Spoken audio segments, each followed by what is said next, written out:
So you don't much like civilization, hey, Mr. Savage? No, of course. There are some very nice things. All that music in the air, for instance. Sometimes 1,000 twinkling instruments will hum about my ears. Sometimes voices.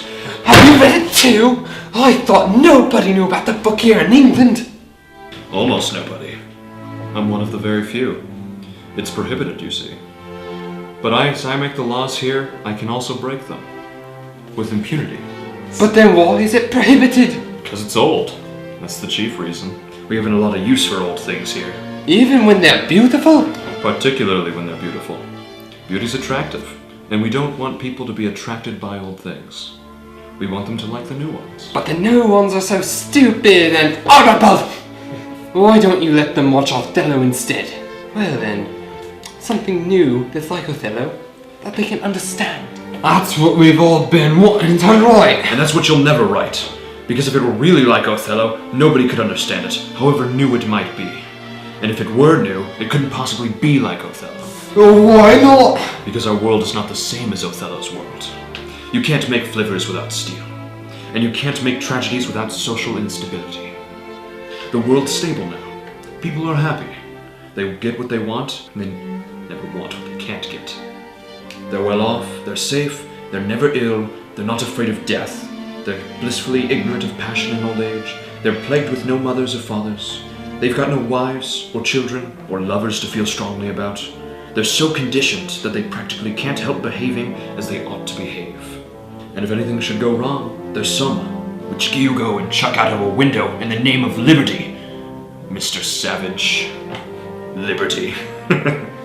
You expected Delta to understand liberty? And now you expect them to understand Othello? Boy. All the same, Othello's good. Othello's better than all those feelies. Of course it is. But that's the price we have to pay for stability. You've got to choose between happiness and what people used to call high art. We've sacrificed the high art. We have the feelies and the synth organ instead. But they don't mean anything. They mean themselves. They mean a lot of agreeable sensations to the audience. But they're told by an idiot. You're not being very polite to our friend, Mr. Watson. One of our most distinguished emotional engineers. But he's right, because it's idiotic. Right, and when there's nothing to say. Precisely. But that requires the most enormous ingenuity.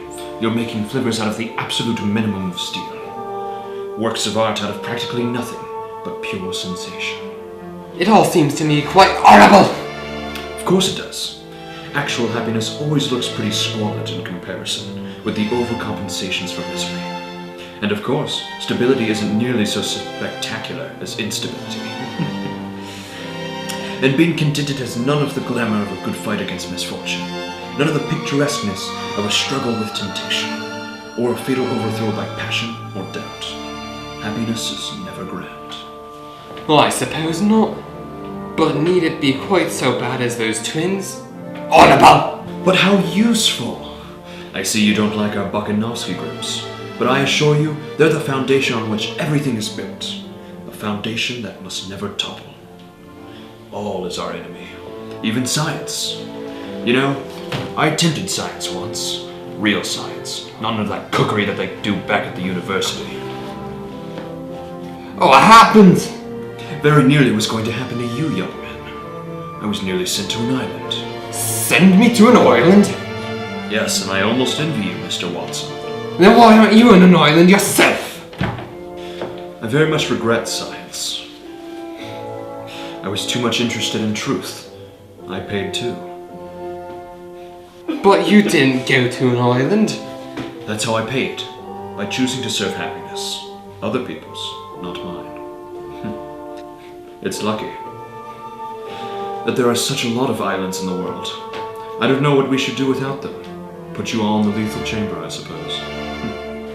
By the way, Mr. Watson, what kind of island do you want to go to? Perhaps a place with a tropical climate? Or perhaps somewhere more bracing? Oh, I should thoroughly like a bad climate. I believe one would write better if the climate were bad. If there were a lot of winds and storms, for example. I like your spirit, Mr. Watson, almost as much as I disapprove. How about the Falkland Islands? Yes, I think that'd do.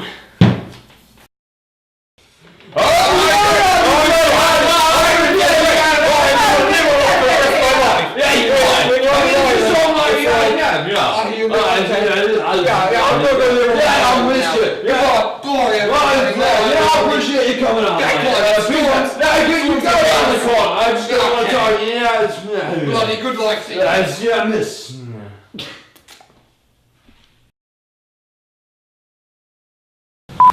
So you don't much to the like. Othello instead. Why don't you let them Othello?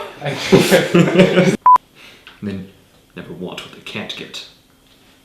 You might have to do something there. Fight against misfortune. None of the picturesque... None of the picturesqueness of...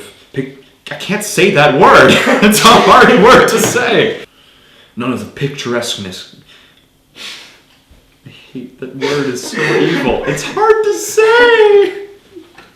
Picturesqueness. Picturesqueness. Picturesqueness. Picturesqueness. Picturesqueness. Picturesqueness. Too hard! Picturesqueness. Picturesqueness. None of the coolness. None of the... Boy, what happened?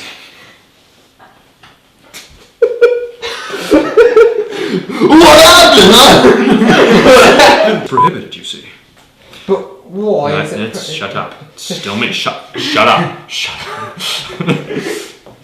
Oh, and of course, stability isn't nearly so spectacular. And of course, and I find that we are not playing chess. What?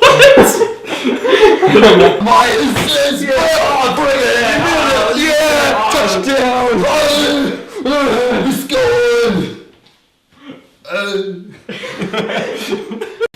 Have you read it too? I thought, I don't know, do England. American. You're like Valley Girl, you know. Phillies. All this Phillies. Like. Then why aren't you? Wait, what? Words? Okay. Oh, I'm not! But he's right, because it is idiotic right here and there's nothing to say. The end.